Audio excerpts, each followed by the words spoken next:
Olá! Você sabia que 12% dos partos no Brasil acontecem de forma prematura? Pois é, meu nome é Adriane Proba, eu sou gerente técnica do São Francisco Hospital e Maternidade e estou aqui hoje para iniciarmos o nosso podcast em comemoração ao Novembro Roxo, o mês de conscientização para a prevenção da prematuridade. E para conversar um pouquinho com a gente hoje, temos uma convidada mais que especial, doutora Suyen Vilela, né, Sui, que está aí há 20 anos à frente da nossa UTI neonatal, ficou, né, há 20 anos à frente da UTI neonatal, atualmente a nossa diretora médica, doutora Suyen, que é doutora em saúde da criança e da mulher, especialista em qualidade em saúde e segurança do paciente, mestre em saúde da criança e do adolescente, especialista em neonatologia e em pediatria. Ufa! Que currículo lindo! Muito obrigada, querida, por ter aceito o nosso convite para a gente conversar sobre esse tema tão relevante. Eu é que agradeço, porque esse tema realmente é importante. Quanto mais a gente conversar sobre o assunto, melhor, uma vez que a gente tem, como você falou, um percentual aí grande de prematuros, né, de partos prematuros. Isso aí.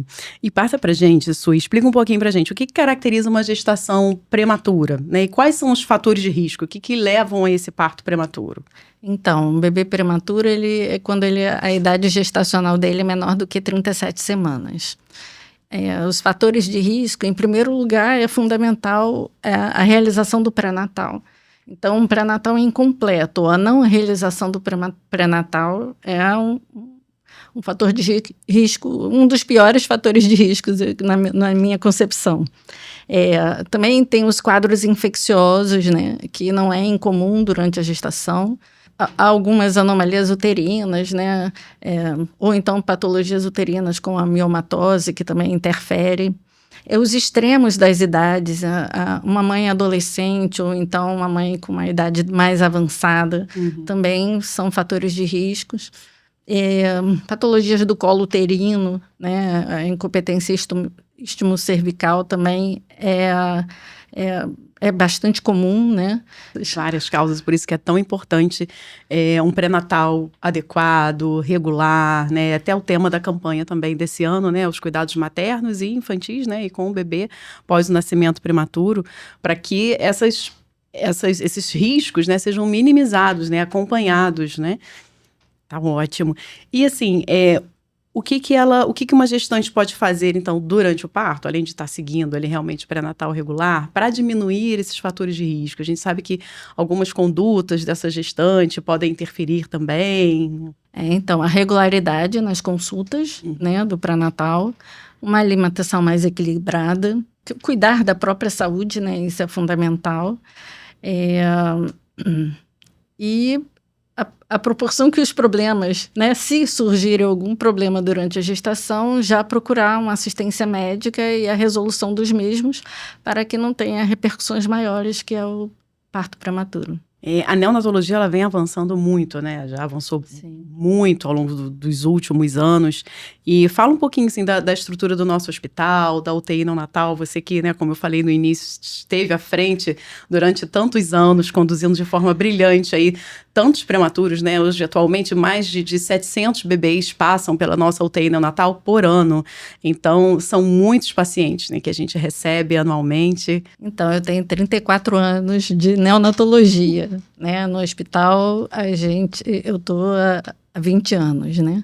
21, né, esse ano. E o que acontece? A neonatologia, ao longo desses anos, mudou bastante coisa, né? Em relação ao parqueamento tecnológico, né? Então, eu peguei uma era que não existia o surfactante, quer dizer, estava começando o surfactante, que é uma substância que ajuda, né, a manter o pulmãozinho aerado, né? Atualmente, né, a gente tem uma série de estratégias, né, de ventilação para os bebês. Então, a maternidade, ela possui todos os respiradores mais modernos, que a gente possa invadir ou agredir menos esse pulmãozinho prematuro, além das incubadoras híbridas, que ela ao mesmo tempo, ela pode virar um berço de calor radiante, ela fechada, ela é uma incubadora com parede dupla, com umidificação, com sensor de pele, tudo para manter o bebê aquecido sem ter uma perda líquida muito grande, porque o prematuro muito extremo, ele tem a pele muito sensível e ele pode perder peso rapidamente, né, pela perda líquida. Também a gente tem alguns recursos, como ajustes da iluminação para que o bebê ele possa ter a hora do soninho. Isso é fundamental para o acolhimento, para o neurodesenvolvimento da criança.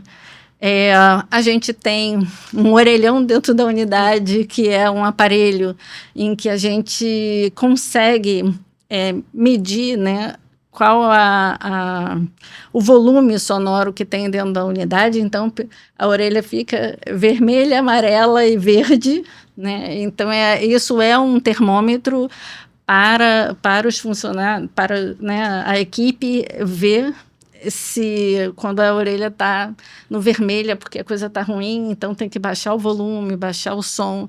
Isso tudo influencia para o neurodesenvolvimento da criança. Além da gente ter poltronas para que a mãe possa pegar o bebê no colo, colocar pele a pele, né? Isso estimula a amamentação, dá o acolhimento para o bebê, ajuda o bebê a se organizar, porque como o slogan fala aí, né?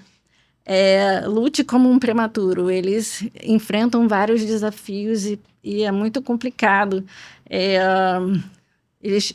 A gente tem que ajudar o máximo que a gente pode, né, para que ele tenha um desenvolvimento, um vigilância melhor, né, durante a internação. Excelente. A gente não quer também que ele apenas sobreviva, né? A gente quer que ele tenha uma qualidade de vida. Isso é o mais importante. É o mais importante. O mundo inteiro estuda atualmente para isso, para diminuir, como eu falei, a neonatologia ela foi evoluindo e, de acordo com os trabalhos, né, científicos, foi possível ver como é o desenvolvimento do cérebro, o que você pode fazer para diminuir essa agressão e todas essas condutas, né? O contato pele a pele, o aleitamento materno, barulho excessivo, evitar o barulho excessivo, a hora do soninho, o acolhimento, né? A postura do bebê dentro da incubadora, todos os cuidados que a gente faz, tem que ter um treinamento muito grande da equipe, desde a sala de parto, né, nos programas de reanimação, que toda a nossa equipe ela faz atualização a cada 2 anos, tanto a equipe de enfermagem quanto médica e fisioterapia. Então, as pessoas são treinadas, é um curso de reanimação chancelado pela Sociedade Brasileira de Pediatria, e todos os nossos médicos são especialistas, são de fato neonatologistas. Todos esses detalhes fazem com que a assistência seja uma assistência de excelência. Com certeza. E fala um pouquinho pra gente, Sui, da equipe, né? Toda uma equipe multiprofissional que existe dentro da UTI, importantíssima para o cuidado integral desse bebê, né? Fala um pouquinho aí desses profissionais que compõem a UTI neonatal para quem estiver nos assistindo, porque é um mundo totalmente diferente, né? Para quem nunca passou, nunca entrou, né? A gente tem a psicóloga, figura fundamental dentro da unidade, a fisioterapia. Todos são fundamentais, tá? Mas a psicóloga dá um baita suporte para a gente, porque realmente é muito difícil, né? Um drama familiar muito grande, principalmente quando é um bebê muito prematuro, um prematuro extremo de 500, 600 gramas. Ficam 4 meses internados, não é fácil, não. Para a mãe, para os familiares, é muito complicado. Então, a psicóloga dá um baita suporte nessas questões. A gente tem a equipe de fisioterapia, fonoaudiologia, enfermagem, os médicos e os especialistas que nos dão suporte, cardiologia, radiologia, cirurgião pediátrico, cirurgião cardíaco, otorrino. Eu não posso esquecer de ninguém, né? Senão depois ficam chateados, né? Mas é uma equipe vasta. Tá ótimo. E a amamentação, né? Em relação à amamentação, lá no hospital a gente tem um trabalho muito importante, né? Realizado na sala de extração de leite. Fala um pouquinho como é que é essa amamentação, porque esse bebê, quando ele interna, ele não pode sugar ainda o seio, né? Explica pra gente aí um pouquinho sobre essa parte. Então, é fundamental para o bebê prematuro a gente garantir uma alimentação adequada, mesmo nas primeiras horas de vida, nas primeiras 24 horas de vida. Então, o ideal, mesmo um bebê entubado, desde que esteja estável, né, que se inicie uma alimentação precoce, o mais precoce possível nas primeiras 24 horas. A gente já faz um suporte parenteral e faz uma alimentação enteral também pela sonda gástrica, porque o bebê abaixo de 32 semanas não consegue, de 34 semanas não tem um amadurecimento neurológico, e nem os muito pequenos precisam de suporte, geralmente precisam de suporte respiratório. Então, acaba que a gente é obrigado a passar uma sondinha que vai até o estômago e aí faz a alimentação precoce nas primeiras 24 horas pela sonda enteral. E o mais importante, enfim, quando não é possível, né, a gente usa a fórmula, mas o ideal é que se comece com leite materno ou leite humano. Então, a gente tem uma sala de extração de leite, dá condições para essa mãe, que às vezes no início é difícil mesmo retirar um determinado volume. A sorte é que o volume que eles precisam acaba sendo muito pequeno, né?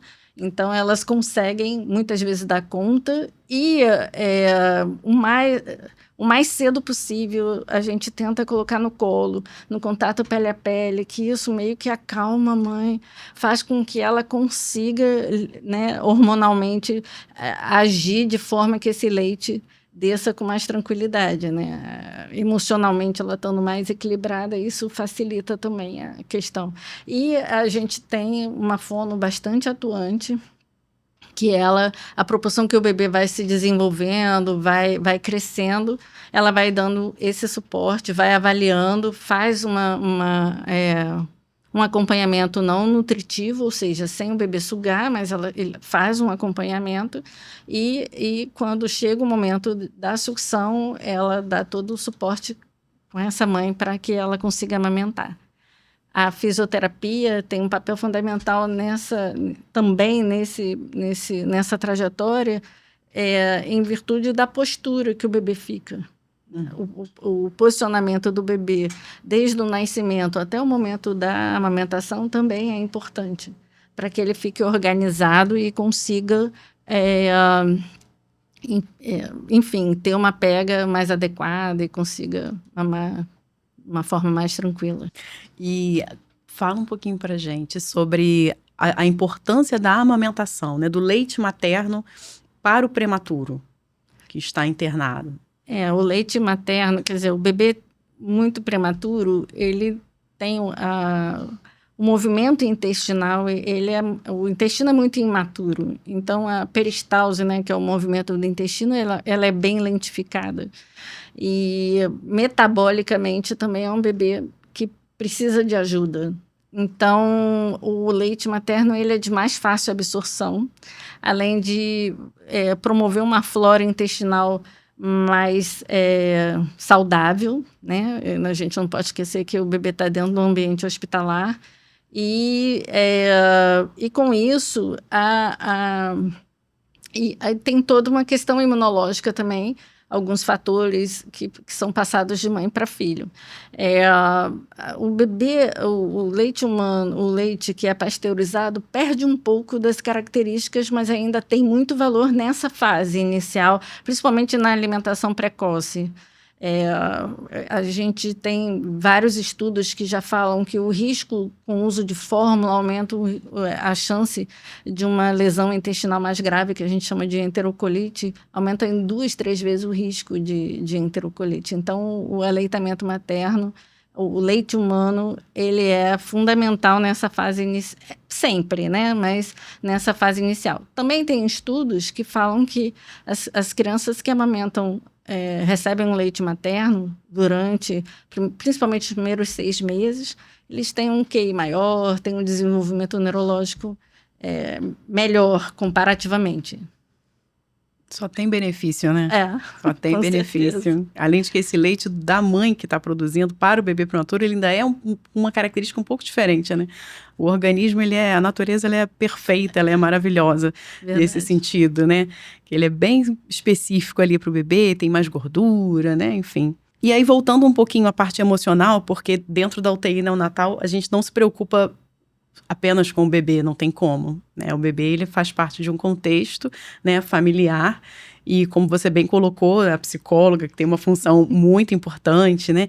E a gente percebe que muitas mães se culpam, tem aquele sentimento de culpa, em função de não ter conseguido levar a gestação até o final, até o período a termo. Como que os familiares podem ajudar nesse processo, né? Dar essa rede de apoio para essa mãe e para esse pai também nesse período de internação, que acaba que a família entra na UTI, mais os pais, né? A gente tem a visita dos avós também, visita dos irmãos, mas é um período que eles vivenciam ali um pouco distante dos demais familiares, até por uma questão de segurança mesmo no setor, relacionada a reduzir risco de infecção, né? Enfim. O parto prematuro realmente promove uma explosão aí de sentimentos, né, para a família, né, para os pais principalmente, para a mãe. Então realmente é bastante tenso, né? Então o apoio dos familiares, ela poder estar presente dentro da unidade, isso traz de uma certa forma, porque é muito difícil, a sensação de impotência que elas têm, que elas sentem, é muito grande, né? Porque elas não podem cuidar diretamente do bebê, né? E quando o bebê é muito pequeno e a gestação já é complicada, meio que dá tempo de ter um preparo, né, para os familiares e principalmente para a mãe. Mas quando o parto ele ocorre subitamente, aí realmente uma explosão aí de sentimentos que essa mãe sente, entre culpa, será que eu fiz alguma coisa errada, enfim. E aí esse suporte, né, do pai, dos avós, dos filhos, ajudam muito nessa... E também nosso, né? Porque a equipe sendo acolhedora e mostrando para ela que isso é temporário, que as coisas vão caminhar, né? Dando o suporte emocional para ela, promovendo aí o contato com o neném, dando alguns afazeres para ela, né? Então, eu acho que isso, aos pouquinhos, ela vai se apropriando mais. A informação é tudo nesse momento. Eu acho que quanto mais informado o familiar estiver em relação ao quadro clínico, à evolução, às perspectivas, melhor é a condução aí do caso dentro da neonatal. E você comentou bem, a visita dos familiares são fundamentais. Os irmãos, é muito emocionante quando eles entram para ver o bebê e querem pegar, mas aí essa visita, na verdade, ocorre no momento em que o bebê está mais tranquilo. Né? Os avós têm um cuidado especial aí na visita, geralmente passa por uma entrevista prévia pela psicóloga, porque é difícil, né? Quando você tem um parente, um ser muito querido dentro da UTI, é complicado. Eu mesmo já passei várias vezes por essa situação e realmente, algumas vezes, né? Graças a Deus, foram poucas, mas até para gente que trabalha em UTI o tempo todo, quando a gente vê um ente querido dentro da unidade, é duro. Então, sim, eu acho que é importante os familiares estarem presentes. Ter um momento em que possa estar junto e dar ânimo, né? Pô, tá bonitinho, tá melhor, não sei o quê. Então, essas anima também. E tem uma outra coisa que é interessante, essas mães acabam fazendo, hoje em dia, né, elas montam um grupo de WhatsApp, uma troca experiência com a outra. Elas se dão apoio, né? Exatamente.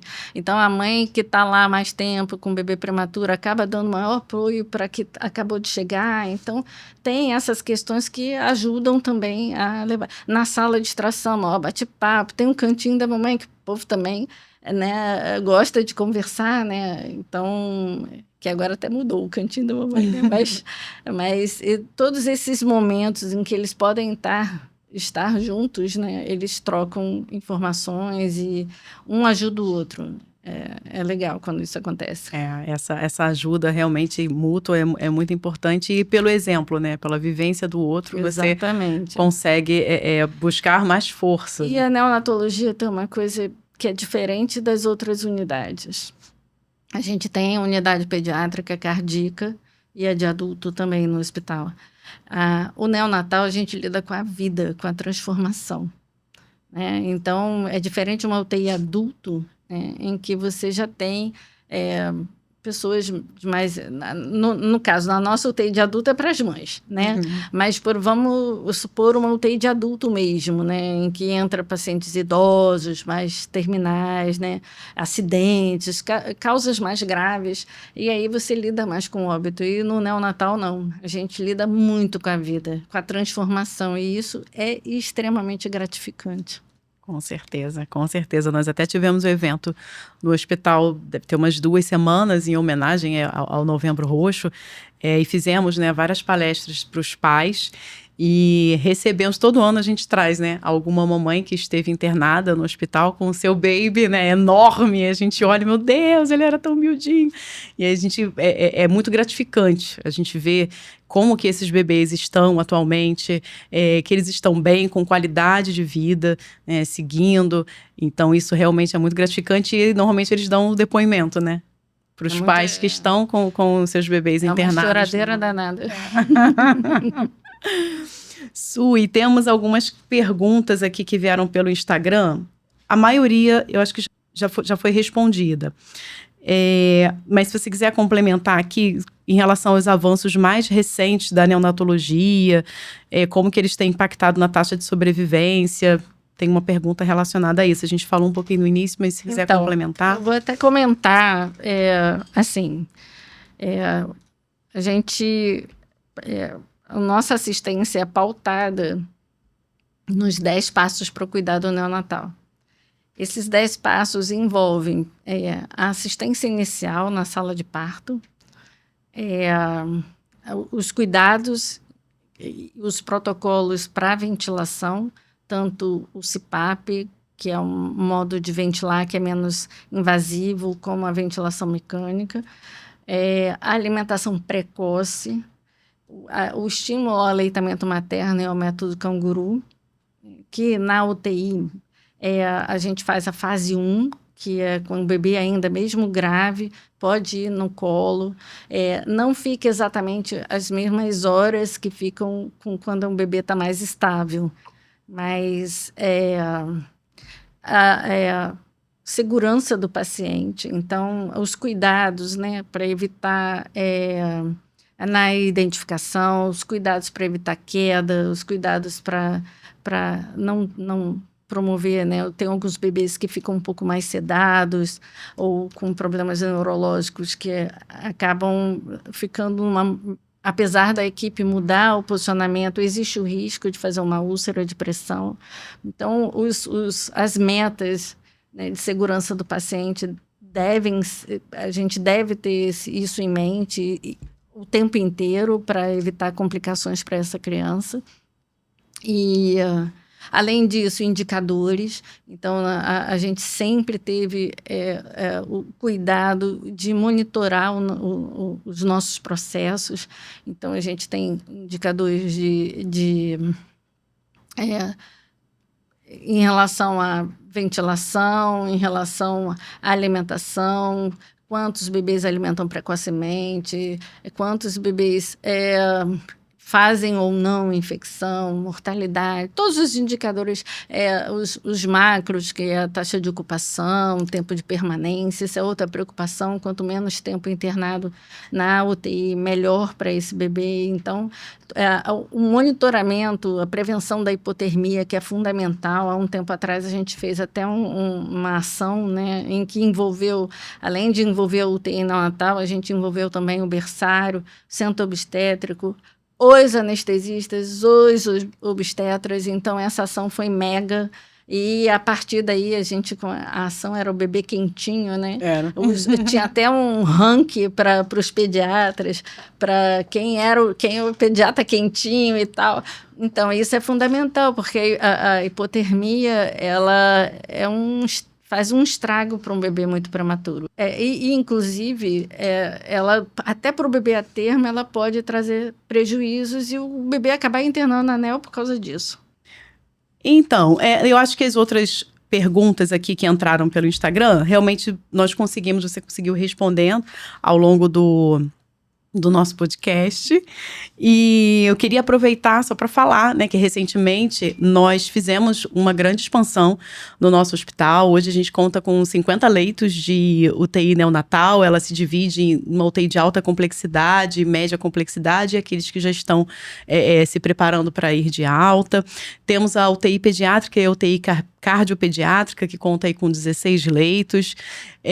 Estamos com 8 leitos de CTI adulto. Então, estamos vivendo aí ao longo do último ano grandes modificações no nosso hospital em prol da melhoria da nossa qualidade, com um avanço tecnológico que a gente precisa para os nossos pacientes terem ainda mais qualidade na assistência prestada. E aí, eu acho que eu gostaria de agradecer, né? Acho que nós conseguimos, se deixar a gente vai ficar aqui o dia inteiro, porque o assunto ele é muito vasto. Isso aí. Né? Mas acho que nós conseguimos aí atingir os principais pontos, os principais objetivos para esclarecer realmente a todos que estiverem nos assistindo. E gostaria muito de lhe agradecer, doutora Suyen, por estar aqui conosco, contribuindo com todo esse seu conhecimento enorme e de extrema relevância para a gente, para o nosso serviço, para todos que estão nos acompanhando. Foi um prazer. Então, se ainda ficou alguma dúvida, vocês podem colocar aí no nosso Instagram, que a gente vai responder. E nós estamos iniciando uma série de podcasts. Você pode contribuir com a sua opinião, qual o tema que você gostaria de ouvir. Nós já preparamos aqui alguns temas, mas nós gostaríamos de ouvir a sua opinião também, tá bom? Enfim, é tudo isso, gente. Eu acho que finalizamos aqui com chave de ouro, certo? Doutora Suyen? Vamos lutar como um prematuro. Muito bem.